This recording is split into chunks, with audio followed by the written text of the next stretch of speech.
people have asked you what it feels like to be one of the most accomplished players in program history, asked you about other players in program history similar to you.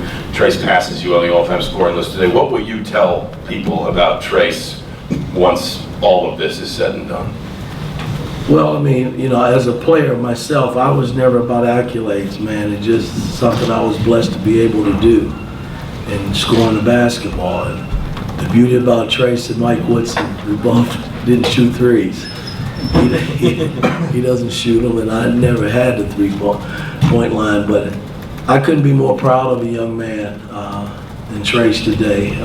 Their record is, I've been sitting in that spot for a long time, and for him to surpass it, man, it's special. It just means the body of work that he's put in, you know, over the years, but he can't stop there, man. You know, it's just points, man. He's still staring at two things: the Big Ten title and the national title, man, and that's where I'm trying to get him. Jeff. Yeah, Coach, so you guys are down, I think it's 48-39, a little more than 12 to play. You climb back, and then that last minute and a half or so, why were guys like Jalen, Miller Kopp able to make such key plays to get you guys that win? Well, I mean, we're hungry too. You know, I mean, this was a separation game. If they win, they separate. And, you know, even though we got a long way to go still, this game was important. And, you know, you got to applaud Illinois and how they played. They were without their best player, and they were trying to move up too. And they played that way. But we made the plays coming down the home stretch I thought that we needed to make in terms of getting stops and Jalen's two big free throws, the jump shot that he made, and then getting it out of that double team right at the end there. Tom? Mike won a whole lot of 50-50 balls, especially in the last 4 or 5 minutes of that game too. Just the effort and the intensity that kind of went into everything on the defensive end had as much to do with scoring the points, didn't it? Well, it had a lot to do with it. I thought the first half we were getting beat on the boards. They won all the 50-50 balls. I mean, we were just moving in slow motion, I thought. And it was heated in the locker room at halftime a little bit, but you know, I thought we came out and they jumped right on us right from the start. I mean, and we just kept scrapping and scraping, and we made a game out of that at the end and was able to do what we needed to do to win. Tom?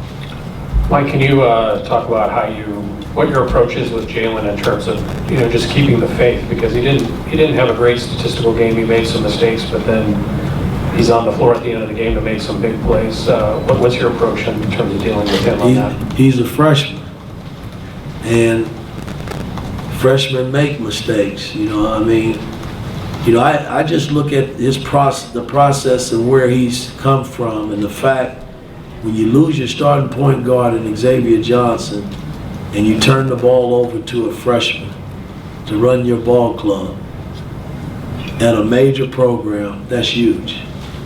It's huge. And make no mistake about it, he's put us in this position along with the supporting cast with Trace Jackson Davis leading the way. You're not going to shoot it well all the time, but I always judge players at the end of the game about who they are as a player. And he made the plays down the stretch that counted. And that's what I look at. You know, if he had miscued those plays, then I'm in his ear after the game or tomorrow saying, hey, these are things that you got to learn the next time you're in that position. But he made every right play, you know, except for throwing the ball away out of the timeout. As a coach, that kind of tears you up, man, you know. But I thought he made winning plays coming down the stretch to help us win it. Tom? Coach, how have you seen Race, just since his injury, basically attack his recovery to get back on the court? How have you kind of just seen him deal with the mental and physical, you know, hurdles of that? No, I think he's coming along smoothly. I think I played him up at Northwestern 25. I think he got 22 minutes or so tonight. You know, so I got to just gauge that a little bit. Somehow I got to get tomorrow and Geronimo. You know, Malik is playing at a good level. I got to get them back in the swing of things because, you know, we're going to need guys like that as we continue this journey. We still got a long way to go, and, you know, I just don't want to pile up, you know, Trace is playing damn near the whole game. And, I think he played 7 tonight. So, we got to, start scaling him back if we can, with Malik and Geronimo giving us some minutes, up front. Alex? Coach, obviously Miller, tough night shooting the other night at Northwestern. He bounces back. Was there any conversation with him after that? Obviously, I know it was an emotional game for him. And then how happy are you as his coach to see him play like he did tonight after a tough game at Northwestern? Well, again, Miller's been around a long time, and that Northwestern scene is not a good scene for him. Going back to last season, it's what it is, man. But the bottom line, he's played well here at home for us, and so I expect him to make shots here. He's got the fan base and he's got everybody in his corner, so it makes it a lot easier for him. Jim? Like you alluded to Jalen having the ball in his hands so much in the turnovers, but as a team with 14 turnovers that led to 16 points off of those turnovers, and then at the free throw line, Illinois was 14 of 18, 78%, Indiana just 61%, was 50% for most of the game. How concerned are you about those things as the season starts to wind down?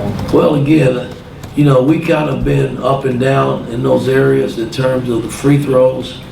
But for the most part, we've been better this year shooting free throws, especially when it counts. You're always concerned about that. You look at every statistical category on the stat sheet, you can go in and nitpick and say this and that, and then some games it's just smooth sailing and things are great. But again, stats are what they are. Sometimes, I gauge things on what happens at the end of the game. If it's a close game, that's a lot of it's on me. I live my fantasies through these guys to see who's gonna make plays. That's what I get excited about. And tonight, Jalen made plays, shooting a stupid number. It was crazy, but he still made plays down the stretch to help us win the game. Coach, Illinois made 6 of 12 3-pointers in the first half, missed all 8 in the second half. What was that halftime adjustment for the 3-point shooting, and how did 3-point shooting affect the game on both sides of the ball? Again, I thought that they were the most aggressive team in the first half, and we were just playing on our heels. A ball was just floating around the perimeter easily. Guys was just freelancing, playing, beating us off the drive. It wasn't pretty basketball, the first half, I didn't think. And I thought the second half, especially as the game started to get tighter, our defense started to pick up and, eliminated a lot of the threes and the good looks that they had in the first half. Mike? Coach, you've been around a lot of young basketball players in your career. What is it about Jalen that allows him to throw a bad pass that they take for a dunk and then turn around, come right back, make a shot, make 2 free throws? Well, it wasn't pretty what I said. That's a coach's worst nightmare, man. You come out of the timeout and you throw the ball right to your opponent, and they go down. They'd have to work for it. And when he was coming back down, man, I was screaming at him and he took it upon himself to run a pick and roll and go make up for it and make the shot, and then he makes the 2 free throws. So go figure. Last question. Coach, specifically Matthew Mayer had 16 from the field in the first half and then only 2 from the field in the second.